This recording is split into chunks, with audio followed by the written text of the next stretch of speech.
High, বিকেলের আড্ডায় চায়ের পাশে এরকম তেলে ভাজা বেশ জমে। আজ বানাবো পটেটো ফিঙ্গার। তার জন্য একটা আলুকে গ্রেট করে আমি ৩-৪ বার ভালো করে ধুয়ে নিয়েছি। একটা প্যানে ১ কাপ জল, স্বাদমতো লবণ, চিলি ফ্লেক্স, গ্রেট করা আলুগুলোকে দিয়ে জলটা ফুটে উঠলে ১ কাপ সুজি দিয়ে দেবো। ১ চামচ গরম মশলার গুঁড়ো, ১ চামচ ভাজা মশলা দিয়ে ভালো করে নাড়িয়ে চাড়িয়ে সুজিটাকে সেদ্ধ করে নেব। একসময় নাড়তে চাড়তে যখন কড়াই থেকে ছেড়ে আসবে তখন ভাববে পুরটা একদম রেডি হয়ে গেছে।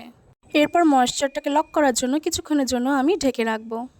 ঠান্ডা হয়ে গেলে ২ চামচ কর্নফ্লাওয়ার দিয়ে ভালো করে মেখে নেব। অল্প অল্প করে লেচি কেটে হাতে তেল মেখে এভাবে এক ফিঙ্গারের শেপ দিয়ে দেব।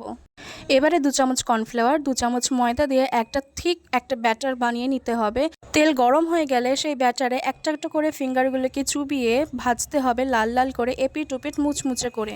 মেয়োনেজ কিংবা টমেটো সসের সাথে সার্ভ করুন আর বসে পড়ুন চা নিয়ে বিকেলের আড্ডাটাকে ভালো করে এনজয় করার জন্য। Thank you.